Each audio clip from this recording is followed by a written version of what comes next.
So today we're looking at turning perfect squares or standard form into vertex form of our quadratics. So the first thing is a trinomial of the form of ax squared plus bx plus c, where a and c are both perfect squares.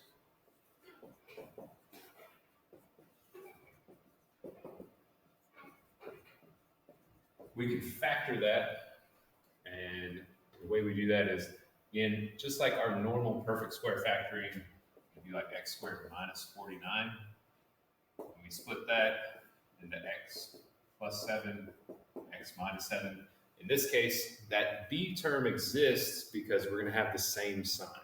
So really what we're kind of doing is we're looking for our normal trinomial factoring. So in this case, let's look at our first one. We have x squared plus 8x plus 16. So if we think about it, our signs are both going to have to be positive because we have that positive product and we have a positive b value. And that middle term is going to come from that square root of 16 would be 4. And so we have 4 plus 4 gets us 8, and 4 times 4 gets us that 16. So generally when I have that middle b value, I just think of it as our normal trinomial factoring, but it is in fact a perfect square. But we have that same sign rather than opposite signs, which gets rid of that b value in the middle. Okay. We can also rewrite this as x plus 4 squared, because we have two of them, right? We have something multiplied by itself. So that's where, or what we're going to be looking for today whenever we do completing the square. We want to turn one factor multiplied by itself into a square. Okay? So these others work the exact same way. We've got m squared minus 18m plus 81. So again, we're looking for the same sign. This time we have a negative b value, still a positive product, so our signs have to be the same, both negative this time, and we would have 9 times 9 gets us that 81, 9 plus 9 gets us that 18. So again, we can turn that into just m minus 9 squared. Okay.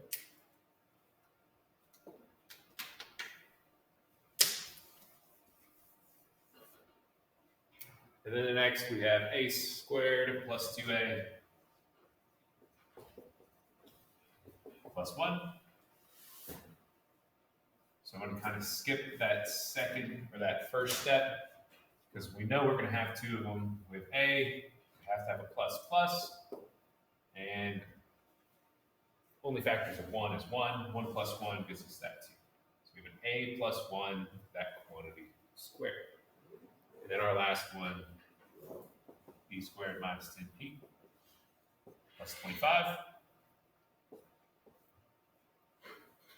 Positive product, negative middle. We have to have a p minus. That square root of 5 is 5. 5 times 5 gives us that 25. And 5 plus 5 gets us that 10. Okay, so that's that top part. Now the reason why we're doing that is so we can look at completing the square. So if the standard form equation is a perfect square like these, all we have to do is factor it, and that actually converts it into vertex form. Forgot to put the square. Okay. If it does not, then we're going to do what we call completing the square. So let's look at our examples or on our steps on how to do it. First thing we want to do is we have our ax squared plus bx plus c. And the first thing we would do is we would group our ax squared and our bx together. Our second step is we're going to take whatever our a value is, if it's not 1, and we're going to factor it out of our two things. So we're going to pull it out front. So we just have an x squared plus whatever b divided by a is on the inside. The next step, or the third step, is we're going to do what we call completing the square. So we have our a out front, we have our x squared. I'm just going to change this back to a b.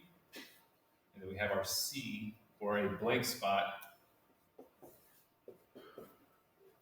in the middle. And so the way we get this new c is we're going to take half of b, so we're going to divide it by 2, and then whatever that value is, we're going to square that and plug it in here.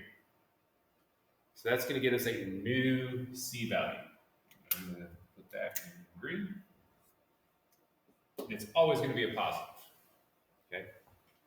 The last kind of step, or the next step, is we're going to take this c value, multiply it by our a value, and then change the sign of it and subtract it out here. So we have negative ac. And then the last step is we're going to take this, which is now a perfect square trinomial, factor it. And when we factor it, it's always going to be whatever sign we have here, whether it's a positive or negative, it's going to match. And it's really just half of b. So b divided by 2, that quantity squared. Of course, we'll just bring down our a on the outside, and we'll combine these two, whatever our c minus ac is. And there's our completing the square. Okay. So again, that was using all the variables. So let's look at that in practice with our first problem. So we look at number 1. First thing we always want to do is we want to check, is it a perfect square trinomial to begin with? Can we just factor it? So in this case, we have x squared plus 4x plus 4. Can we factor this one? If we think about our factors before, we got 1 and 4 and 2 and 2. So in this case, our signs would both be plus. 2 times 2 gets me 4, and 2 plus 2 gets me 4.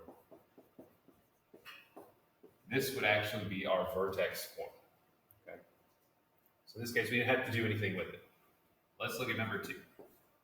So number 2, we've got x squared minus 8x plus 18. We can't factor this one. Right? 18 is not a perfect square. It's not going to work. So what we're going to do, again, first step is we want to group our x squared and our x. And we want to take out any a value that's not a 1. In this case, we do just have that 1 value, so we are just going to leave it alone. So I'm going to rewrite it x squared minus 8x, leave some space, plus 18 on the outside. Okay.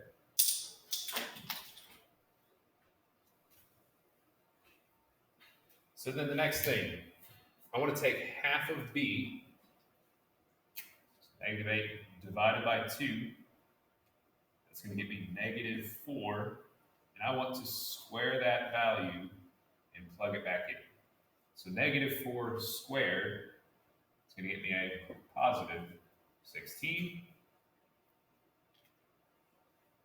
Our a value, which we would have taken out front if it was anything but 1, we're then going to multiply by that value and subtract it on the outside. Well, 16 times a 1 leaves us with 16. Change that sign, so then we get a minus 16 on the outside.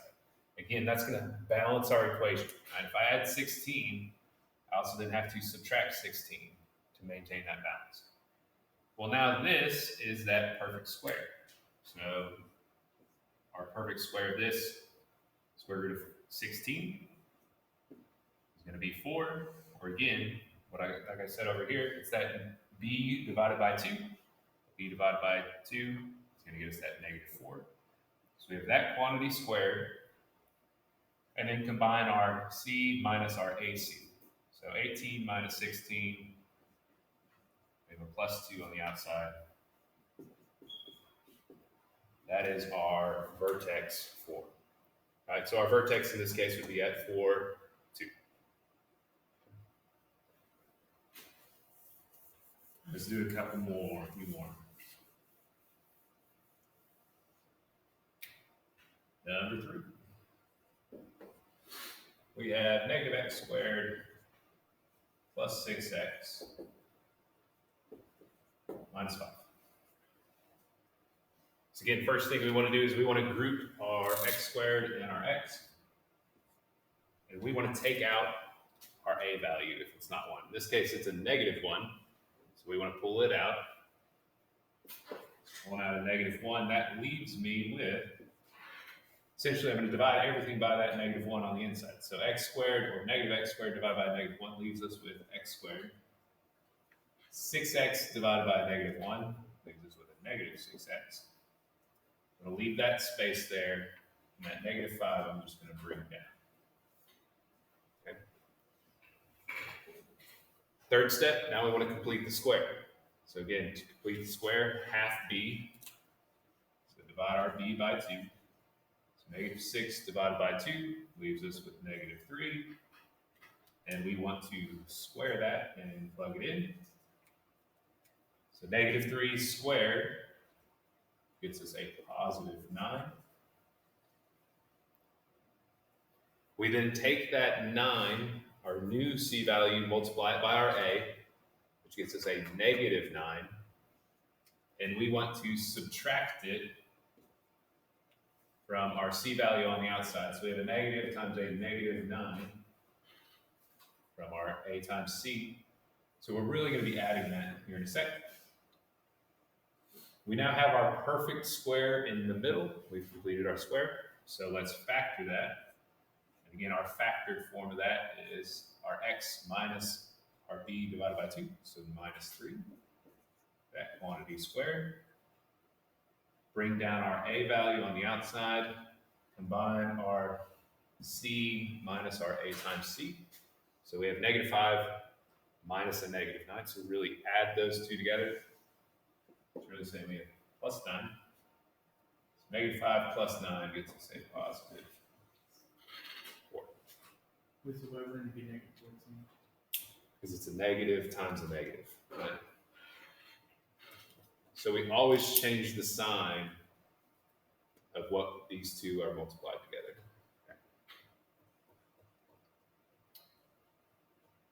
Okay. And there's our vertex form. So we open down. Our vertex is at +3, +4. Now the way we can always check our work and make sure that we got it right is we can graph these. Okay, so we can go straight to our calculator, and I'm going to plug into my y equals my first starting equation. So in this case, I have -x squared plus 6x minus 5. That's my y1. Then I'm going to go to my y2 and plug in my new vertex form equation. So I have -1 times x minus 3, that quantity squared, plus 4. And so what I'm looking for on this is when I graph it, they should be one right on top of the other. So when I graph it, here's my first equation. Notice it's still loading. It's drawing my second graph, and it went right on top. So if you have an identical image, right, it's just going to be right on top of the other. This is my vertex form of this equation, right? It's just laid right on top of the other one. So that's an easy check. Make sure you did get the right answer. So let's look at number 4.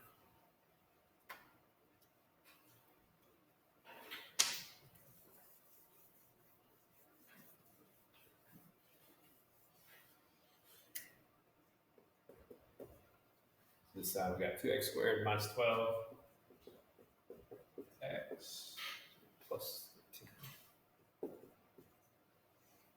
Okay.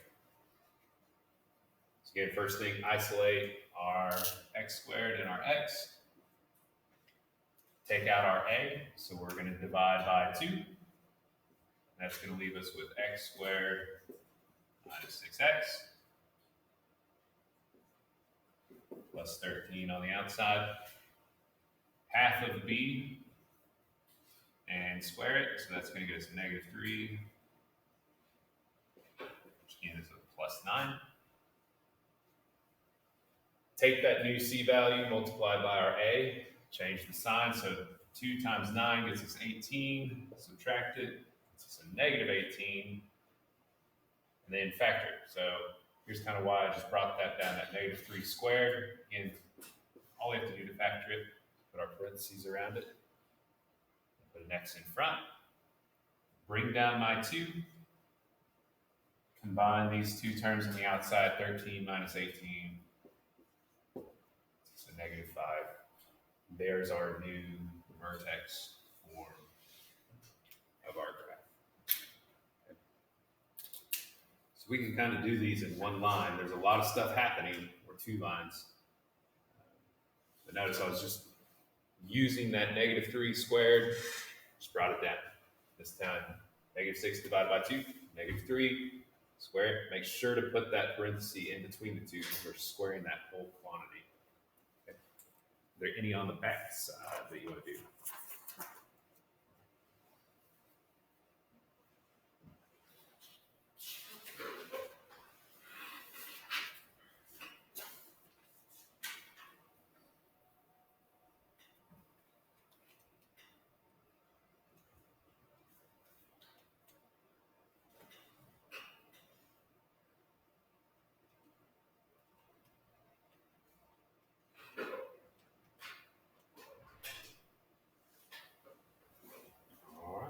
No questions? Again, these are all just for your notes. Let's do number 7 just because something different happens. We're going to divide by 2 on our b value, but we have an odd number this time. So that means we're going to get a fraction. So we got x squared plus 5x, no c value. So that makes our grouping pretty easy. So again, what we would do, if we had an a value, take it out. Our a value is 1, don't have to worry about it. But when we divide our b value by 2, that leaves me with 5 halves, and I have to square that.